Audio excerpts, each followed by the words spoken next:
귀한 찬양 감사합니다. 이 교우와 함께 마음을 들여서 기쁨으로 찬양 드린 것 같아서 너무 감사한 것 같습니다. 새봄에 귀한 찬양 해준 우리 경옥 집사님, 유신재 성도님 감사합니다. 5월 새로운 달을 맞이하고 특별히 가정의 달을 맞이합니다. 오늘은 5월 첫 번째 주일 어린이 주일입니다. 성경에서 우리가 예수님의 어린 시절의 이야기를 많이 알 수 없다는 것이 신앙생활 하면서 가지고 있는 짙은 아쉬움 중에 하나입니다. 그런데 지난주에 살펴봤듯이 누가복음 2장 52절에 보면 이런 귀한 말씀이 있습니다. 예수님은 지혜와 키가 자라며 하나님과 사람에게 더욱 사랑을 받았다라고 하는 한마디 말씀입니다. 예수님이 성장하실 때에 예수님은 단지 키만 자라신 것이 아니라 지혜 역시 자랐다고 성경이 말합니다. 여기서 지혜는 예수님이 IQ가 높았다는 뜻이 아니라 예수님께서 하나님을 알아가는 지혜가 더 커져 가고 있었다는 것을 말하는 것이죠. 예수님은 이 지혜가 처음부터 태어나실 때부터 어떤 완성된 형태로 예수님에게 주어진 것이 아니라 많은 사람들이 생각하는 것과는 달리 나이를 한 살 한 살 먹어감에 따라 계속해서 더 깊어지시고 더 풍성해지셨다라고 말하고 있습니다. 그래서 예수님은 하나님은 물론이요 주변에 있었던 사람들에게도 더욱더 사랑을 받는 존재로 성장하셨다라고 말합니다. 우리 사랑하는 갈릴리 교회에 속한 모든 어린이에게도 동일한 은혜가 내리기를 간절히 바랍니다. 우리 교회에서 가장 어린이인 우리 하엘이부터 그리고 12학년이고 올 가을에 대학에 진학하는 우리 지민이에 이르기까지 모든 학생들이 더욱더 하나님을 알아가는 지혜가 풍성해지고 그리고 키도 자라서 이 땅에서 하나님과 사람들에게 인정받고 사랑을 받는 존재로 성장하게 되기를 간절히 바라겠습니다. 우리가 지난주에 예수님의 공생의 시간, 우리는 그것을 그냥 30세라고 편하게 이야기를 하고는 합니다. 그러니까 예수님이 30세 되시기 이전의 기간이 어떠했는지에 대해서 말씀을 나눴습니다. 한마디로 말하면 예수님의 공생애 전의 기간을 한마디로 특징적으로 말하면 그 시간은 예수님이 하나님과 친밀함을 충만하게 형성해가는 시간이었다라고 우리가 할 수가 있습니다. 예수님은 겉으로 드러나지 않는 그 모든 시간 내내 하나님과 온전하게 삶을 충만하게 가지셨다는 말입니다. 그리고 드디어 예수님께서 공생애를 시작하시는 때가 되었습니다. 성경에서 시간을 가리키는 단어가 히라보로 두 가지로 표현되는데 그 히라보 두 단어는 서로 의미가 같지 않습니다. 하나는 크로노스라고 하는 시간인데 의미는 일상적이고 연대기적인 시간을 말합니다. 예를 들어서 오늘 우리가 2026년 5월 3일 오후 2시를 지나가고 있습니다. 이것이 크로노스입니다. 우리 교회 예배는 2시에 시작을 한다고 했을 때 바로 그 2시가 모든 사람에게 똑같이 적용되는 크로노스라는 말입니다. 반면에 예수님께서 공생애를 시작하시기 위해서 갈릴리로부터 요단강으로 오셨을 때 그때가 예수님이 성령이 충만해서 누가 시키지도 않았는데 예수님께서 갈릴리에서 요단강으로 오시는 그때를 예수님이 맞이하셨습니다. 그때를 가리켜서 우리는 카이로스라고 말합니다. 카이로스는 하나님의 결정적인 시간, 하나님의 은혜를 경험하는 시간을 말하는 것입니다. 즉, 좀 어렵게 표현하면 일상의 삶에서 영원을 경험하는 시간입니다. 우리가 일상을 다 지내지만 모든 사람이 다 영원을 경험하는 것은 아니지요. 우리는 모두 크로노스의 시간 안에서 세상을 살아갑니다. 시계는 한 번도 멈춘 적이 없습니다. 계속해서 흐르고 있고 일상은 우리를 계속해서 몰아가지요. 그래서 해마다 우리는 한 살 한 살 나이를 먹게 됩니다. 그러나 그 빠른 흐름 속에서 어느 순간 설명할 수 없는 평안이 우리의 마음속에 찾아오고 마음이 열리고 마치 시간이 멈춘 것 같은 어떤 고요함을 경험하기도 하지요. 하나님의 부르심을 깊이 울림 속에서 깨닫는 순간이 있는데 이러한 시간을 가리켜서 기독교 용어로 카이로스라고 말을 하는 겁니다. 그러니까 신앙인들의 특징은 어디서 드러나는가? 누가 카이로스의 때를 더 많이 경험하는가? 라는 사실입니다. 하나님은 오늘도 우리의 크로노스라고 하는 일반적인 시간 속에 하나님의 카이로스를 심고 계신데 우리 모두가 하나님의 카이로스의 때를 풍성하게 경험하면서 일상을 살아냈으면 좋겠습니다. 예수님이 공생애를 시작하셨다라고 하는 것은 바꿔 말하면 드디어 크로노스의 시간 안에서 예수님이 카이로스의 때를 경험하기 시작했다라는 것을 말합니다. 그런데 여러분, 이 예수님이 공생의 이 카이로스의 시작을 어떻게 했다고 성경이 말합니까? 무엇을 하시면서 시작했다고 성경이 말하고 있습니까?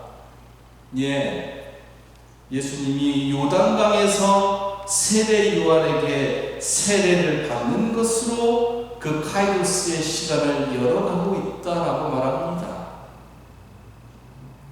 여러분, 우리가 무엇인가를 새롭게 시작한다고 생각해 봅시다. 그러면 제일 먼저 무엇을 할 것인가가 대단히 중요합니다.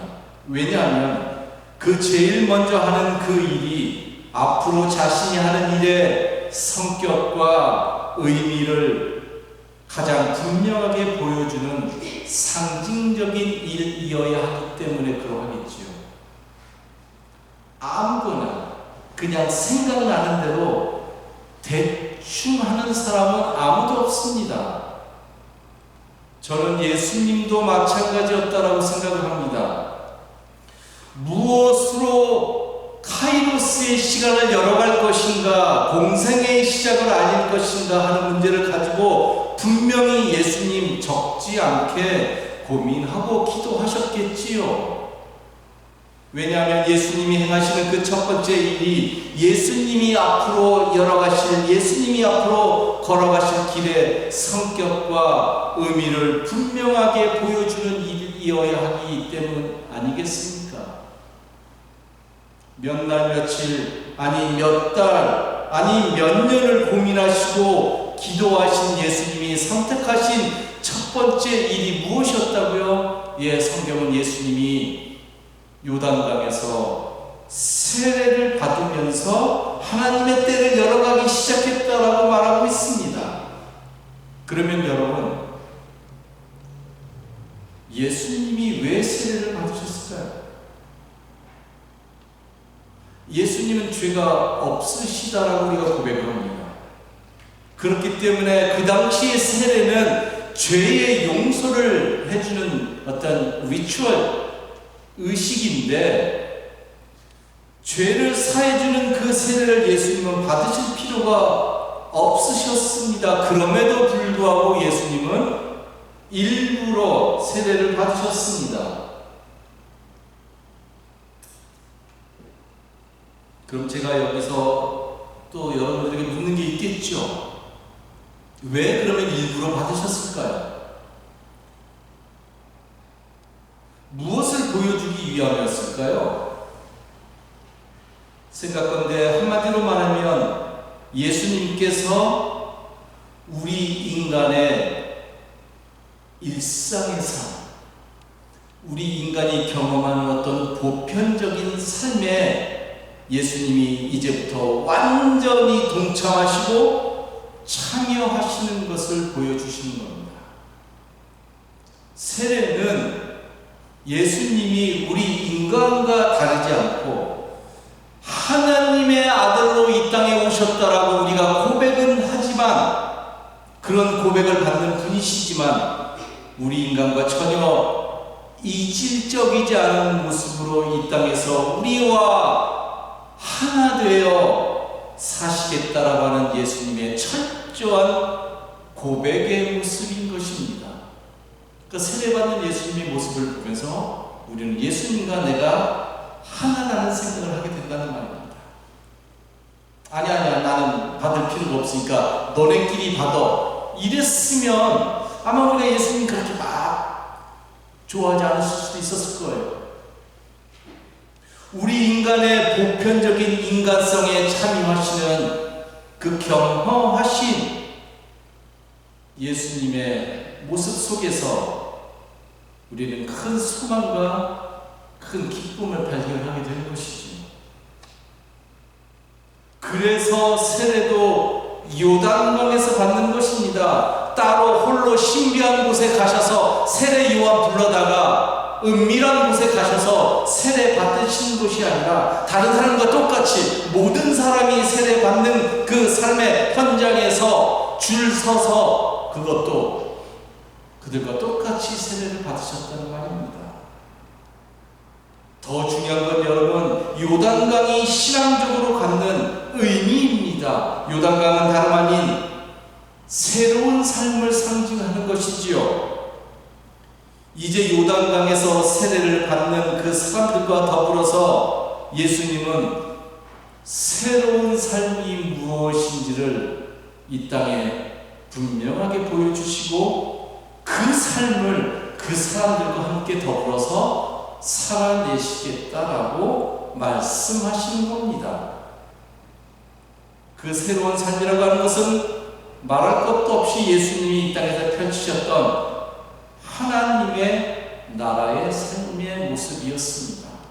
그것을 이제 세례받는 하나님의 백성들과 함께 이 땅에서 펼치시겠다라는 것이지요. 그것이 세례였습니다. 예수님이 세례를 받으실 때 말로 다 할 수 없는 아주 중요한 일이 벌어지게 됩니다. 그 무렵에 예수께서 갈릴리 나사렛에서 오셔서 요단강에서 요한에게 세례를 받으셨다. 예수께서 물 속에서 막 올라오시는데 하늘이 갈라지고 성령이 비둘기같이 자기에게 내려오는 것을 보셨다. 그리고 하늘로부터 소리가 났다. 너는 내 사랑하는 아들이다. 내가 너를 좋아한다. 여러분, 예수님께서 세례를 받으시는데 여러 가지 특징적인 일들이 벌어진 것을 보게 됩니다. 제일 먼저 하늘이 갈라졌다라고 말합니다. 어떻게 갈라졌는지는 잘 모르겠습니다. 그리고 성령이 비둘기같이 예수님에게 내려오셨습니다. 그리고 세 번째로 하늘로부터 소리가 났다는데 그 소리의 내용은 우리가 잘 알고 있는 너는 내 사랑하는 아들이다. 내가 너를 너무너무 좋아한다라는 것이었습니다. 저는 이 가운데서 오늘 하늘의 소리에 대해서 여러분과 생각해 보려고 합니다. 이 소리의 내용이 도대체 우리에게 무엇을 얘기하려고 하는 것일까? 예수님께서 하늘의 소리를 들으셨다는 것은 무엇을 말하는가? 그리고 이 하늘의 소리와 지금 예수님이 막 시작하려고 하는 이 공생애의 삶은 어떠한 관계가 있는가? 왜 이 시점에 예수님은 하나님의 소리를 들으셔야 했을까라는 물음입니다. 우선 하늘에서 소리가 났다고 했는데 그 소리의 성격을 살펴봐야 할 것 같습니다. 그 하늘의 소리는 우리가 일상적으로 듣는 그런 소리는 아닙니다. 지금 제가 여러분에게 설교를 하면서 소리를 내잖아요. 그래서 여러분들이 그 소리를 듣고 계시잖아요. 모든 사람이 들을 수 있는 일상의 소리, 이것은 예수님이 하늘로부터 들었던 소리하고는 다른 겁니다. 왜냐하면 그날 예수님이 들었던 그 소리는 세례 요한은 물론이요, 예수님 주변에 있었던 사람들에게는 들리지 않았고 오직 예수님에게만 들린 음성이기 때문에 그러합니다. 그런데 오늘 제가 하는 설명은 어느 사람이 와도, 누구든지 다 와도 다 들을 수 있는 거죠. 그러니까 우리 일상의 소리와 그날 예수님이 그 순간에 카이로스의 그때 들었던 그 음성은 다른 것입니다. 그래서 우리는 이런 소리를 가리켜서 이제부터 신앙의 소리다, 혹은 마음의 깊은 울림이다, 아니면 좀 더 역설적으로 말해서 침묵의 소리다라고 부르고자 합니다. 우리도 이런 경험이 있죠. 예를 들어서 우리가 어떤 어려움에 처했을 때에 우리의 마음속 깊은 곳에서 갑자기 우리에게 힘을 더해주는, 용기를 더해주는, 위로를 더해주는 어떠한 음성 혹은 어떠한 울림이 들릴 때가 있습니다. 그 음성 혹은 그 울림은 부모의 말일 수도 있고요, 아니면 친구의 말일 수도 있고, 아니면 우리가 좋아하고 존경하는 어떤 멘토의 말일 수도 있죠. 중요한 건 그런 말은 다른 사람에게 들리지는 않지만, 일상의 소리는 아니지만, 그러나 내 마음 깊은 곳에서 살아서 들리는 소리라는 말입니다. 그날 예수님은 바로 그 소리를 들으셨던 것이지요. 그렇다면 예수님이 하늘로부터 음성을 들었다는 것은 무엇을 말하려고 하는가? 하늘의 음성은 바꿔 말하면 하나님으로부터의 음성을 말합니다. 그 당시는 하나님이 귀한 이름이었기 때문에 잘 언급을 안 했기 때문에 하나님 대신 하늘이라는 단어를 썼는데, 예수님이 그날 들었던 음성은 하늘의 소리, 즉 하나님의 음성이었죠. 그러면 그것은 예수님이 하나님과 아주 친밀했다라는 것을 말하는 겁니다. 예수님은 하나님으로부터 그 기쁨의 소리를 들을 수 있었는데 예수님이 가만히 있으니까 들은 게 아닌가요? 그것이 가능했던 이유는 단 한 가지밖에 없는데, 바로 예수님이 하나님의 언어에 익숙했다는 거예요. 하나님과 아주 친밀했다는 것이지요. 여러분, 우리가 누군가와 친밀하면 우리는 그 사람이 무엇을 얘기하는지 그 사람의 소리를 들을 수 있지요. 친밀하면. 그러나 친밀하지 않으면 우리는 소리를 내서 설명을 해줘도 안 들려요. 친밀함의 정도가 깊어지면 굳이 말로 설명하지 않아도 그 무엇인가를 들을 수 있는 내적인 힘이 그 사람 안에 있다는 말입니다. 이것이 바로 친밀함의 세계가 지니는 가장 중요한 특징 가운데 하나입니다.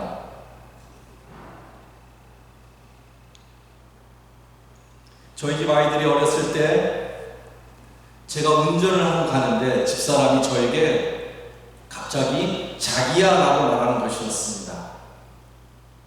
제가 운전을 하고 가는데 집사람이 저에게 자기야 라고 말을 하는 거예요. 한 30초 정도 지났을까요? 제가 계속해서 아무런 반응 없이 운전을 하고 계속해서 가니까 뒷좌석에 앉아있던 희은이가 저에게 아빠, 왜 엄마가 부르는데 대답을 하지 않냐라고 묻는 것이었습니다. 그때 집사람이 저에게 자기야라고 말했던 그 자기야라고 하는 언어는 저를 부른 것이 아니라 저 옆으로 차 옆에 사람이 지나가니까 조심하라는 뜻이었습니다. 그 자기야라고 하는 단어에 그 그 많은 뜻이 들어있었다는 말입니다. 저는 그 소리가 무엇인지를 알았기 때문에 굳이 나를 부른 것이 아니니까 대답을 하지 않았던 것인데, 어린 희훈이는 아직 그 언어의 세계에 익숙하지 못했기 때문에 그 세계를 알 수 없었던 것이지요. 그리고 자기야라고 하는 그 음성에 담긴 그 의미를 제가 바로 알았던 이유는 다름 아니라 집사람의 언어의 세계와 내가 아주 친밀했기 때문에 가능했기 때문에 그런 것이지요. 예수님이 하나님의 음성을 들었다는 것도 같은 차원의 일인 것이죠. 하나님의 기쁨의 소리를, 그 기쁨의 소리가 진정으로 무엇을 의미하는지를 예수님은 하나님과의 친밀함을 통해서 들을 수 있었다는 말입니다. 그래서 그날 그 음성은 예수님에게만 들릴 수밖에 없었던 거지요. 세례 요한 그리고 주변에 있었던 사람들은 들을 수 없었다는 말입니다. 예수님이 들었던 하나님의 음성의 내용은 너는 내 사랑하는 아들이다. 그리고 내가 너를 너무너무 좋아한다라는 것이었습니다. 내용적으로 너무나 중요한 음성이 아닐 수 없습니다. 하나님은 예수님을 사랑하는 아들로 여겼습니다. 하나님이 예수님을 사랑한다는 것은 예수님의 삶에 대한, 예수라고 하는 그 존재에 대한 어떤 전적인 전적인 긍정을 말하는 것입니다. 몇 주 후에 살펴보겠지만 이것은 하나님과 예수님만의 관계의 문제가 아니라 하나님께서 우리 인간을 사랑하는 것도 같은 맥락에서 우리가 받아들여야 하는 것이지요. 하나님께서 우리 역시 사랑하신다는 말입니다. 이것 이외에 할 수 있는 것이 솔직히 말해서 하나님은 없는 거죠. 하나님의 이 사랑은 상황에 의해서 변하는 것이 아닙니다. 우리 인간은 얼마든지 변하지요. 그런데 하나님은 변할 수 없어요. 우리 인간이 보여줄 수 없는 무조건적이고 절대적이고 전적인 사랑인 것이지요. 그리고 하나님의 이 엄청난 사랑을 무효화할 수 있는 것 아무것도 없습니다. 그래서 우리는 이러한 하나님을 가리켜서 사랑의 하나님이다라고 말을 하는 겁니다. 이거보다 더 나은 데피니션이 있을 수 없죠. 사랑의 하나님. 여러분, 근데 그 다음이 중요해요. 그 다음에 하나님께서 예수님에게 이렇게 말씀하셨습니다. 내가 너를 좋아한다는 거예요. 내가 너를 기뻐한다는 겁니다. 하나님께서 예수님을 기뻐한다는 것은 다른 것이 아니라 바로 예수님의 삶의 내용을 너무너무 좋아한다는 거예요. 너무너무 기뻐한다는 거예요. 바꿔 말하면 하나님은 우리를 사랑하세요. 이건 변할 수 있는 게 아니에요. 변하면 하나님이 아닌 거기 때문에 변할 수 없어요. 그런데 하나님이 나를 기뻐하지 않을 수는 있어요. 나의 삶을 보고 가슴 아파하실 수는 있다는 말입니다. 사랑은 하세요. 그러나 기뻐하지 않을 수는 있다는 말입니다. 그런데 하나님은 예수님을 사랑하셨고 그 예수님을 기뻐하셨다는 겁니다. 좀 더 구체적으로 말하면 하나님께서 기뻐하시는 것은 예수님께서 하나님을 향해서 뜻을 세우시고 이제 그 뜻을 공개적으로 선포하시면서 나아가시려고 하는 그 공생애의 그 삶을 하나님이 너무 기뻐하셨다는 말입니다. 그 공생애의 길이 무엇보다도 하나님의 뜻을 온전하게 드러내는 길이기 때문에 하나님은 바로 그러한 예수님의 삶을 기뻐하신다는 말이죠. 하나님의 뜻을 드러내는 아들의 삶을 가지고 기뻐하지 않을 아버지가 어디 있겠어요? 바로 그것을 보여주는 거예요, 지금. 여러분, 지금 예수님께서 하나님의 음성을 듣는 이 시점이 대단히 중요합니다. 저는 이 하나님의 음성을 통해서 하나님의 마음을, 그 아버지 되시는 하나님의 마음을 아주 절절하게 느끼게 됩니다. 지금 예수님은 누가 시키지도 않았는데 세상을 향해서 나아가시는 어떤 카이로스의 공생의 시작의 출발선에 서 계신 거예요. 그러면 여러분, 누가 그러한 예수님을 누가 응원해 주어야 하겠습니까? 그렇죠. 바로 아버지이신 하나님께서 응원해 주셔야겠지요. 예를 들어서 자녀들이 새롭게 학교를 들어가고 새로운 직장에 들어가고 군대에 입대를 하고 새로운 일을 시작하고 먼 길을 떠난다고 했을 때에 누가 그 자녀를 제일 먼저 응원하고 지지하고 격려해야 할까요? 말할 것도 없죠. 아버지가 해줘야 되고 어머니가 해야 합니다. 저도 자식을 키우면서 그들이 새로운 삶의 상황에 처할 때마다 그들을 가슴으로 안아주면서 기도하고 축복하고 격려의 말을 해주고는 했습니다. 이것을 한 번도 게을리한 적이 없는 것 같아요. 왜? 아버지니까. 내가 걔의 아버지니까. 오늘 말씀으로 하면 내가 너를 너무너무 사랑해. 그리고 너가 펼쳐가는 그 길을 내가 너무너무 좋아해. 응원하는 거죠. 하나님도 마찬가지 아니겠습니까? 아니었겠습니까? 하나님의 길로 들어서서 하나님의 뜻을 펼치려고 하는 그 예수님을 누가 시킨 것도 아닌데 하나님께서는 내가 너를 너무너무 사랑해. 이건 말할 것도 없죠. 하나님이니까. 그런데 그러한 삶을 살아가는 너를 내가 기뻐하지 않을 수가 없어. 좋아하지 않을 수가 없어 라고 하나님께서 하늘의 메시지로 예수님을 향해서 응원하고 계시다는 말입니다. 그리고 예수님은 그런 하나님의 응원에 힘입어서 자신이 하나님 안에서 세운 그 길을 이제부터 신실하고 힘차게 걸어갈 수 있었던 것이죠. 그 힘을 하나님으로부터 받았기 때문에 예수님이 걸어갈 수 있었다는 말입니다. 우리도 이러한 하나님의 음성을 추구하는 신앙인으로서 살아가야 합니다. 하나님의 음성이 깊은 울림으로 우리 안에서 울려야 합니다. 그래야 우리가 이 땅에서 신앙인으로서 길을 잃지 않고 살아갈 수 있는 것입니다. 그렇게 하기 위해서는 우리는 기도의 삶으로 하나님과 관계를 맺어야 합니다. 기도를 통해서 하나님을 경험하고 하나님을 만나고 그리고 그 만난 하나님과 평생에 걸쳐서 계속해서 사귀어야 됩니다.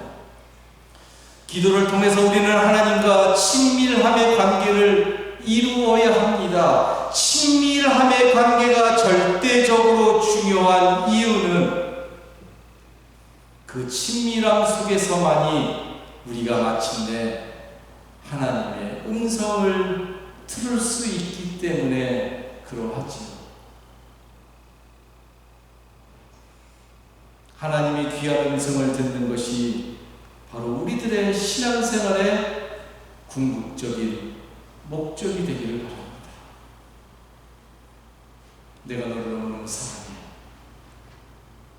그리고 너의 길을 내가 좋아해, 응원해 라는 그 음성의 소리가 여러분들의 삶의 모든 것이 되었으면 좋겠습니다.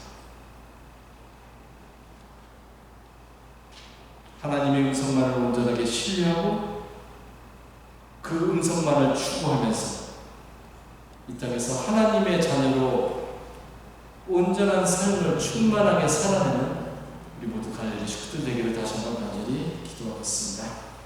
기도합시다.